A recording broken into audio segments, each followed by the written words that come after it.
Wanted to talk to you about Chisora Usyk, or Usyk Chisora to be accurate, or Usyk Chisora to be accurate. I get it wrong twice.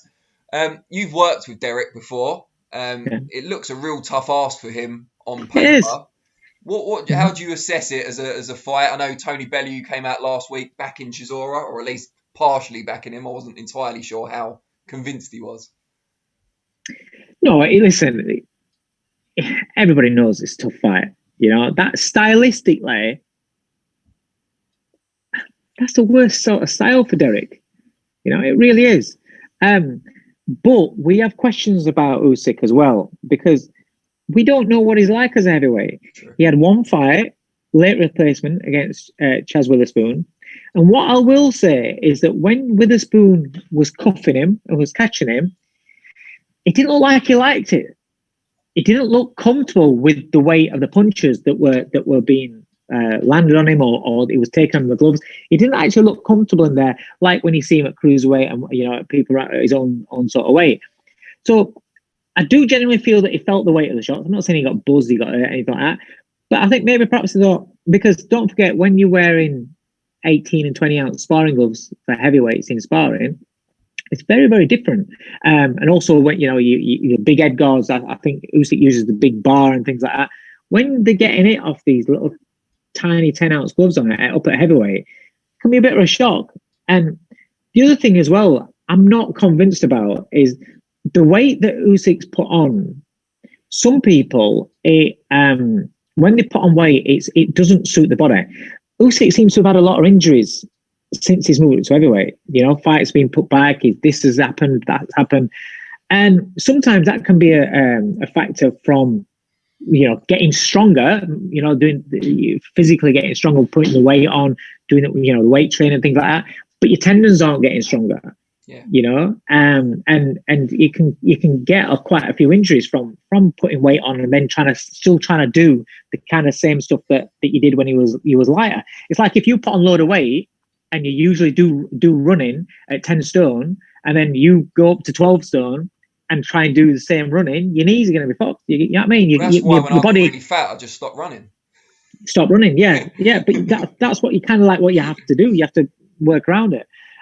So I don't know. And it doesn't look as fluid as what he did at cruiserweight. Now, obviously, he's had a lot more time now setting to weight, get used to the division, get used to weight carrying him and his movements. So it's, you know, it'll be in a better position now. But what we don't know is Dereck's very, very strong. He's physically very, very strong. When he gets in there, and his body punches are fantastic. Now, he's going to look to hit him in the ribs, on the shoulders, in the arms. He's not bothered. As long as he's hitting something, he's going to be firing and then sweeping over. And you only got to take one of Dereck's right hands or left hooks on the top of your head, and you're going to feel it. And if you felt Chaz Witherspoon's punches, you're going to feel Dereck's. My big worry for Dereck is, in order to get those shots off, he has to get his feet into position. So that is where you've got to think, if Usyk still got the feet at cruiserweight that he had at cruiserweight up in this division, then he's a real problem for Dereck. It's a real problem. Because Usyk might not punch hard, but all these touches, taps, and just placements that he puts in all have an accumulative effect. So for me, if Dereck can get his feet in position, he's got a great chance. He has got a chance because he has that power, he has that determination, and he will be very, very fit. But if he can't get his feet into that position, and if Usyk's keeping him off balance with his southpaw jab, then it's very difficult. Let's talk about your fighters. Finally, I don't think I was going to forget. Jordan Gill looked outstanding in fight camp, beating Reece Bellotti. Very, very clear victory, composed, disciplined performance. I think most people were impressed. We've since seen he was nominated to fight for the British featherweight title against Reece Mould and has withdrawn from those purse bids. What's lined up? Because presumably it's something pretty good. So what I've said with Jordan, we've been saying all along, we've been shouting out, we've been wanting the go down the European, going down that sort of route for Jordan. Jordan's had a stinking career in terms of out of his own control, time off, gaps in his career, things like that, and he needs to get moving. He's coming, he'll be 27 next. So he needs to get moving now. Now, for me, ability-wise, he's right up there. He's fantastic ability. Mentally, the funny thing is since the Tinoco fight, how he's grown as a man during lockdown and everything, how things we were doing. Mentally, there seems to be a switch flicked. I'm ready for letting him off the leash. He's being. This is my issue. We sat ringside for Bellotti and Doyle when that was on. Bellotti was smashing everybody up. Doyle beat Bellotti. We went for Ryan Doyle. Beat Ryan Doyle. He goes down the road, gets beat, comes back, has a little 6th round in Italy, had another year out because he had this thyroid problem, which we didn't think we were going to box again. So then it comes where we've got a chance at fight camp. Eddie says to me, what about somebody like Sean Davis? I said, no, we need a fight that's going to progress him. Let's go with Reece Bellotti. That's a good fight. It was like, oh, okay. Eddie was dead shut for that. Okay. So we have Reece Bellotti. So we've beaten Ryan Doyle, we've beaten Reece Bellotti. Now, no offense to Reece Mould, and people are going to kick off, but Reece Mould's a great prospect, but he's fought one kid that's had a winning record, I think it is, right? So Reece is still at that prospect stage where he's coming through. Now, I need Jordan to take steps. Now, my way of thinking as a manager has had to change during this pandemic, because now all of a sudden we're getting told 1 fight a year, 2 fight a year. I can't afford to keep my fighters at that same level during a pandemic situation when you're only getting 2 fights a year, because fighters, the careers are now kind of like they're getting shorter because of the pandemic. Because in terms of, when I'm saying shorter, in terms of experience and opportunities round wise. So if I've got 2 fights a year, I need to make leaps, because I can't wait another 2-3 years for Jordan for him to take steps up into, listen, if he steps up and he gets beat, but then at least he can keep, you get better by fighting better quality opponents that are going to give you problems. Now, I believe in his ability. So for him to box Ryan Doyle and beat him, for him to box Jason Cunningham and beat him, for him to box Reece Bellotti and beat him, we're not going to go any further by beating Reece Mould. And if he fights Reece Mould, that's his one last, it won't be this year, it'll be next year. So that's 1 fight out of his 2 fights he's probably going to get next year. If I've said to Eddie, Kiko Martinez, somebody that's got a bit of a world ranking, a bit of a name, or just something where it's going to break him into the ratings with the organisation, because I need to get him closer to a world title shot. That's the end game for fighters. That's what he wants. He wants to test his abilities. He sparred with, I know sparring is different, but he sparred with, like, all the way through his career with really good fighters. Lee Selby's, Linares, been over in Japan. But he's sparred with a lot of Manny Robles III. He's sparred with a lot of good fighters. So he wants to test himself, and he's improving in the gym. He's improved so much since lockdown. So I want to test him. I want to let him off the leash. 27 next. At 27 and you're married, you want to start earning some money. You want to start thinking that at the end of your career, you've got a mortgage paid for. You're not going to get no mortgage paid for by boxing fights that aren't big step-ups, aren't big title fights. And so I want to get the most out of his career in terms of ability, and I'll get the most out of his career in terms of finances. And, no disrespect to Reece Mould, we're not stopping him from getting his British title shot.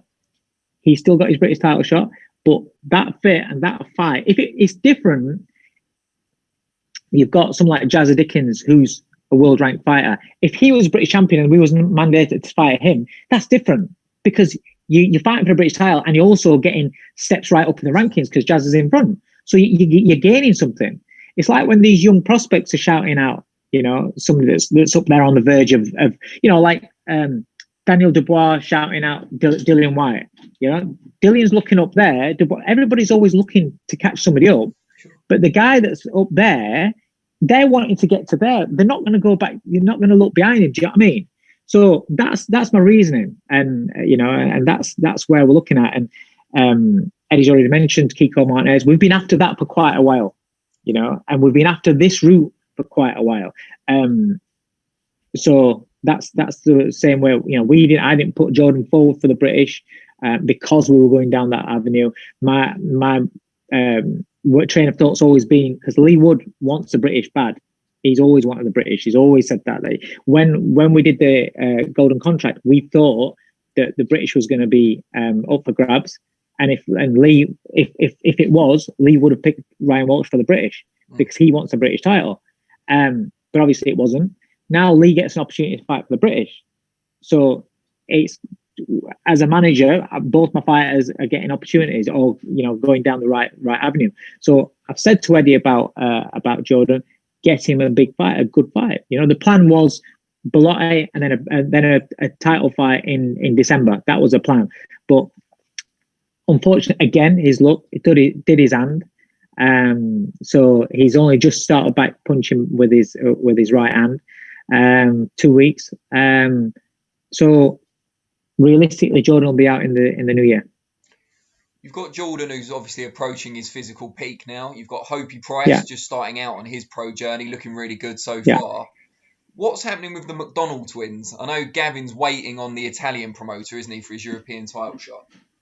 He is. I don't have anything to do with Gavin now. Okay. So we was, after, like I said, we was going towards the European route for Jordan, but Gav's got the mandatory spot, so Gav's gone down that route. So I know Gavin's just waiting on a date.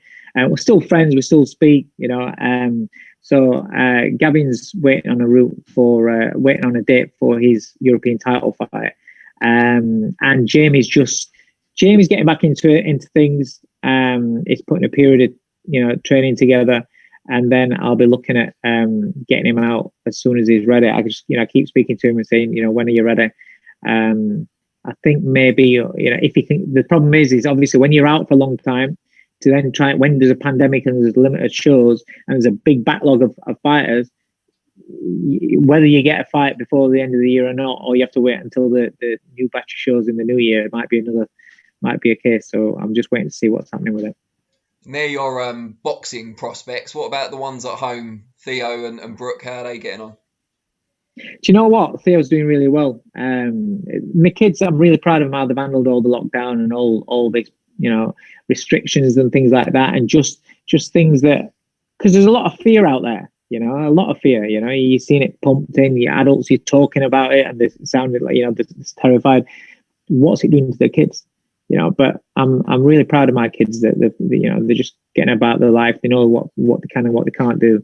Theo's working really, really hard with his football. He absolutely loves it. And he's come on during lockdown. My daughter's smashing it with the music. She's producing things like that. She's doing her own tracks. And she's during lockdown she started DJing and working out at a DJ, and she's doing really well. So yeah, she's.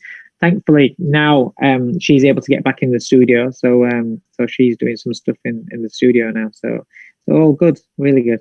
Apart from being immensely proud of both of them, as you should be, are you kind of relieved that they didn't follow you into boxing?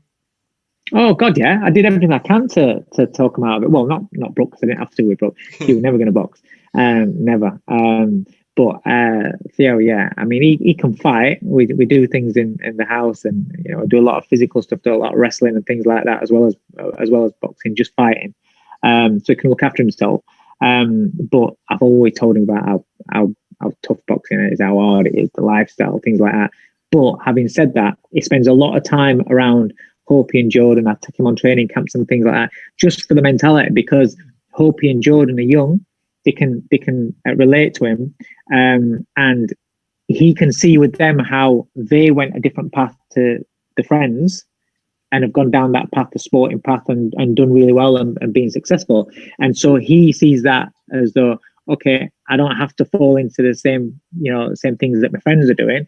It's quite acceptable to go down my football path and just focus on my football, and and still have a lot of fun and have a good life. So he's still, away from football, he's still a 9-year-old kid with his cuddly toys. He's playing with his cars. He's into Formula One massively. Watches the full races. I don't. He goes upstairs into our room. He's watching the full races. He watches the qualifying laps and everything. I'm like, what are you doing? And he just loves it. So away from football, he has his own little life away from that as a kid. But when it comes to football, he's like a little man. And you know, he's always saying to me, "So, are we training? Are we doing this? Are we doing that?" And you know, he'll pester me to make sure we get a leg circuit done once a week. So keeping me on my toes as well. So it's good. I'm enjoying life. I'm enjoying it all. I'm glad to hear it. Well, really appreciate catching up with you. We haven't done it for a long time. We should do it more often. No. And we will definitely do it more often. That'd be one of my resolutions. Although hopefully we don't leave. Well, thanks a lot. Thanks for having me on, mate. Thanks for having me on. I appreciate that. No, anytime. All right, and yeah, best of luck with the fights coming up. Cheers, mate. Thank you. Take care.